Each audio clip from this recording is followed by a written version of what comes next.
All right, this is Boxing with the Truth, and I am the Truth, and it's March 7th, 2015, and we are here with pro boxing prospect Maurice Ambitious Lee. How you doing today, Maurice? I'm doing great, man. Blessed. I'm in Vegas right now.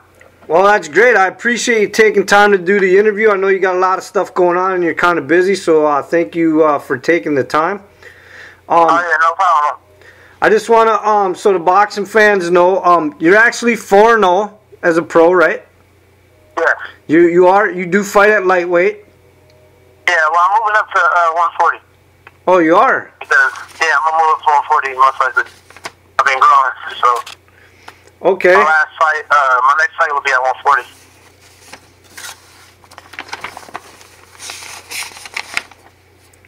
Is that super lightweight then, or is that welterweight? Yeah, super lightweight. Okay. Welterweight. All right, so, I just recently heard, now, so you can go into this as much as you want to go into it. I know originally you had one trainer, and then you were with Joe Goosen for a while, and I know Joe Goosen talked really high of you. You know, he called you a diamond in the rough. He's compared you to Michael Nunn, your fighting style. And now I recently heard that you're back with your original trainer, and you're no longer with Joe Goosen. Can you talk to me about that a little bit? Why the split? Basically, the game of boxing, is business. You have little hairs, little problems there and there. But me and Joe, we talk every day. I'm actually gonna go see Joe right now, and Joe's a great trainer, and he taught me things that he advanced me faster than any other trainer will. I can tell you that. And, me and Joe we're working on getting things back together. Because me and his chemistry is unbeatable. I feel, and he feels. So we just. It's just one of those things in boxing where, you have, a little disagreement, a little, trial and error, but, I'm pretty sure that me and Joe would, reconnect soon. Also with my original trainer. Okay, so you're going to kind of combine the two. Yeah, because I don't believe, I don't believe in cutting nobody off your team, especially when you got somebody that came up with you from the bottom and helps you and no one will help you, which is my coach, Papa Bear Muhammad, at Broadway Boxing Gym. But, he's a great trainer. And Joe, he's older than him, he's wiser than him, so he'll be a great team, I feel. So basically, you work on loyalty. Yeah, of course. And loyalty is everything to me. Well, that's definitely a good quality to have. So I believe in that full strong, too. So I admire you for that, and I respect you for that. So thank you. I want to talk, there's a little bit of rumors here, so I want you to clear this up, whether you know or not. I know you've been hanging out in the Mayweather gym over the last week and two, so is it true that you could possibly be one of Mayweather's sparring partners for this upcoming fight against Manny Pacquiao? Oh yeah, that is true. I've been at the Mayweather gym now for a week. I just sparred yesterday with Ryan Martin, 11-0, 50-cent top prospect. Some great work, me and him, we did great work. And, they're looking at me, the one thing I said is I'm kind of too tall for them. But, it's funny because after I sparred yesterday and I was running, they called my dad and wanted me to go back to the Mayweather gym to spar on Floyd. But I was like, I was out running, So, because Floyd is just real sharp right now, he's stopping his sparring partners. These guys can't. They keep needing more guys, so I'm pretty sure soon I'll be in there with Floyd. Helping him. So it sounds like that there's a good possibility you could end up being one of his sparring partners then. Oh, yeah, that's a big possibility. I mean, that dude is going on Monday. But, Floyd likes some young, fresh legs. So that is a great champion, but so I'm hoping, man. I'm just praying. Like that was my original. That's the reason I came down to look to getting that mix. So it's a great learning experience. Everybody knows Floyd pays good, so I gotta be true about that. Yeah, they call him money for a reason. Man, you gotta see the way I've been up there lately, and I haven't experienced nothing like this. Like he runs his camp. They're great people. You know? Well, that's good to know. Yep. So, listen, I just want to get back to real quick that you were compared to Michael Nunn. Have you ever done any research on Michael Nunn, watched any of his fights? You know, before Joe told me about Michael Nunn, I only heard his name, but I never really knew who he was. But once I watched Michael Nunn, you know, it was just like, damn. Like, you know, Michael Nunn, to me, is, you know, the greatest southpaw of all time. And one of the top fighters of all time. Like, it's sad that he went to jail because who knows what he could have been, you know, became. But Michael Nunn was, you know, that's big shoes to fill. Like I told myself, you know. And so he had a true gift. Like I believe I have that gift too. But you know, in due time, I believe I can achieve that level of expertise and stuff. Okay, I want to jump back in your life a little bit, just so some of the more boxing fans, I know a lot of them know out in your area what happened to you, but I want to get this out a little bit more so that they understand who you are, what you came from, and what's happened. Can you, I know you were actually shot 6 times, is that correct? 6? Yeah, 7 times. Seven times, you and your brother. Can you kind of take me through that, exactly what happened and when that happened? Yeah, basically, you know, I grew up, you know, up north, you know, in a Sacramento area. You know, I grew up in and out of foster care my whole life, you know, group homes. Father was a, you know, not even a minister, but he was a drug dealer. And my mother was on drugs, you know. So my whole life I was just there fighting. And, you know, coming up in inner cities, in the hood, you don't know no difference. So I was, you know, I was in the streets at an 8th brother, you know, carrying a 38, you know, just not a good kid at all, you know. And my brother, you know, we didn't know much different. But, you know, it was, I was 11, he was 13, you know, and, it was like, 11:30 at night. And, you know, we were walking the streets, and, at the time, we were just walking the streets, like, not doing anything. But my brother, he had, it was close to a foot Gerard. My brother had some M80s, firework practice, and I guess there was a group of guys, you know, waiting for another group, a gang to, you know, shoot out. So my brother was lighting me fire, what exactly they thought we were shooting at us. So, you know, all these guys just started shooting at us. And then my brother, you know, he grace of God, you know, he got shot in both eyes, as you can see today. Through the grace of God, you know, I still have a pulse acting in my head and in my face. But you know, I can still fight, and I got shot through my hands. So, you know, I just feel blessed, you know, and I'm in the sports for a real reason because not too many guys can get shot, and hand in hand, they still be able to box professionally. Yeah, I mean, both of you guys are lucky to be alive, honestly. Oh yeah, no, my brother, you know, he almost died. You know, it was a crazy night. I still remember like it was yesterday. You know, when his eyes were hanging out, I had to carry him home while I was shot. He couldn't see it at the age of 11. So you know, my whole life, man, I've just been fighting. So you know, I might not have the amateur pedigree. I have other things that, you know, you can't pay for or you can't learn. Qualities like heart and, you know, beliefs. Do you think that experience, what you went through, do you think that makes you a more humble person and a better person and more, that you don't take things for granted?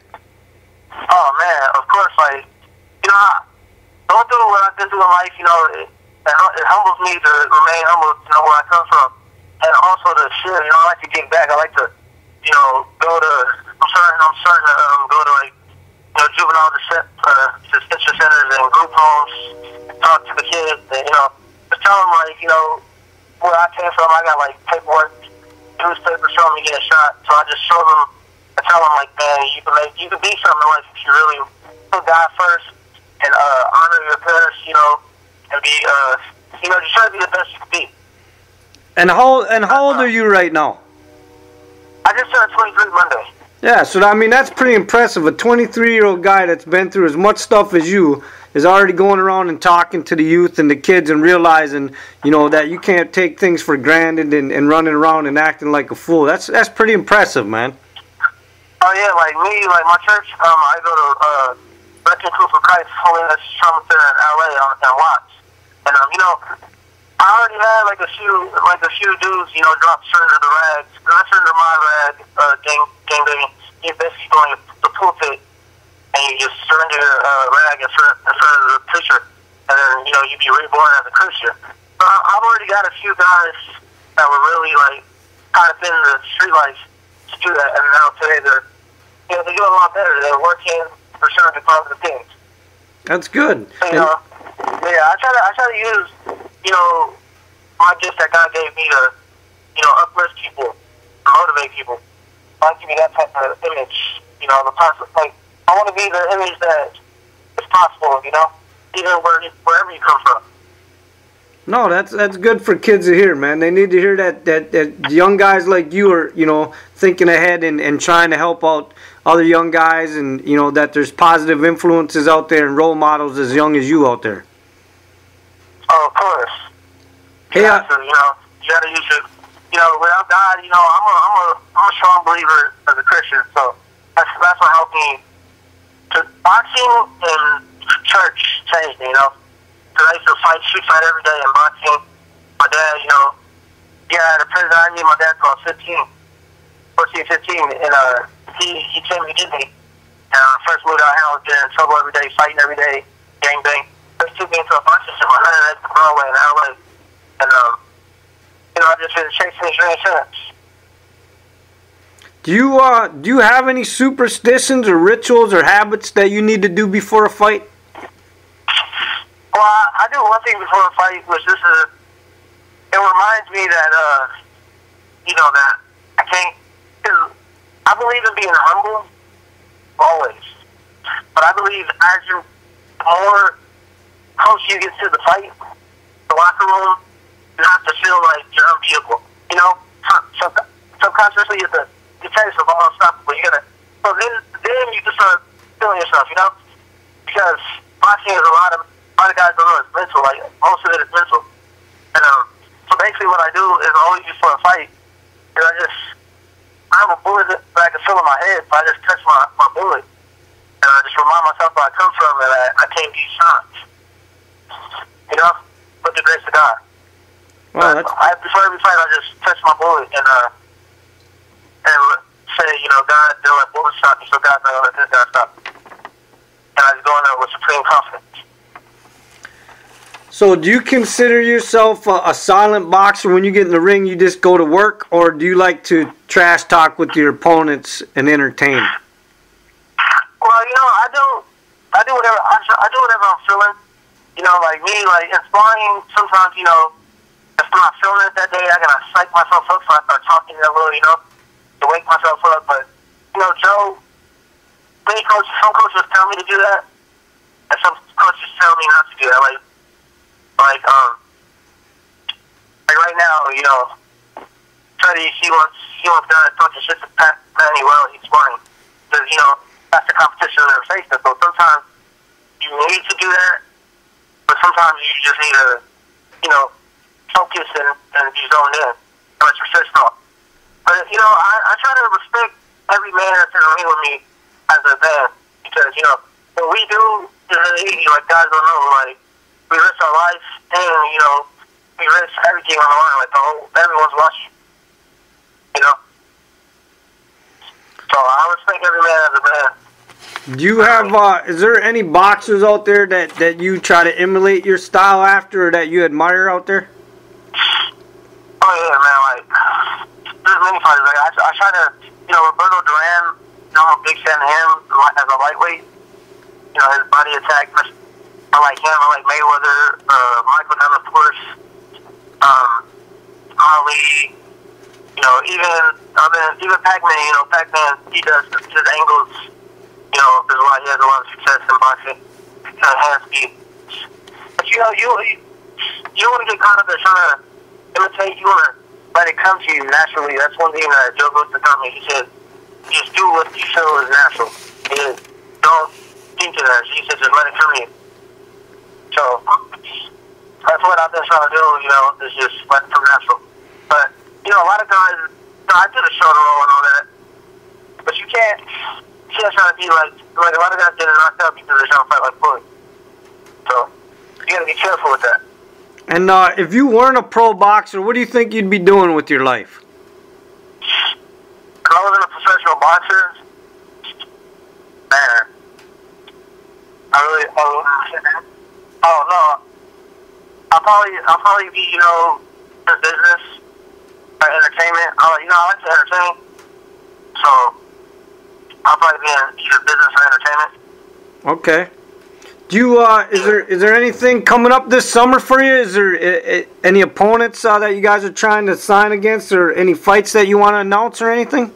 Yeah, well, basically, you know, I've been in like a little standstill for, you know, the last few months, but you know, I got some big names looking at me, and I'm basically just like choosing who I want to go with. And so this year, I plan to be busy.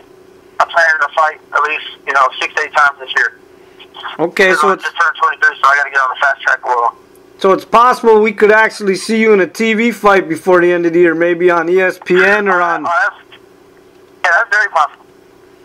Okay, yeah, so that's very possible. So you guys heard it here, boxing fans. Look out for that name, Maurice Ambitious Lee, because you could possibly see him on TV before the end of the year. He's a prospect in the making. Diamond in the rough, whatever you want to call him. He boxes a little bit like Michael Nunn. He's definitely somebody to be watching. Right now he's 4-0. And anything else you'd like to say to your fans, Maurice? I just want to say, you know, thank you to all my supporters and all my fans, you know, that, you know, reach out to me and, you know, write me games. You know, that really means a lot. It pushes me, you know, to keep doing what I'm doing, to work harder. So I'm going to just, you know, try to be, you know, great and give you guys great fights, doing great shows. All right, well, I appreciate you taking the time, and I know you said you were about to step into the gym, so I won't hold you up any longer, man, and have a good rest of the weekend, and hopefully you don't hurt Mayweather too bad in sparring. Oh, man, nah. One thing about Mayweather, man, you got to be honest, man. He's the best. He's the best for a reason, but you know, so if I can wear the glove on him, I'll be honored, you know? You can go talk shit right after and say, you know how hard I hit Mayweather and I rocked him into the ropes? Man, well, there's nothing guys that can do that, but, you know, I just believe, man, sparring with Floyd would be an honor for me, you know? But I'm not looking to, you know, just, you know, outshine the master, you know, I'm looking to learn as a student. Okay. So, well, yeah. Good luck in your career, man, and I'll try to keep tabs on it, on what you're doing, and maybe we'll do another interview down the line. So enjoy this ride. Yeah, enjoy this ride that they're putting you on, sparring with Mayweather and taking you along with Goosen and your other trainer, and just enjoy it all. Take it in. Thank you so much. Yep, and thank you, and the truth has spoken.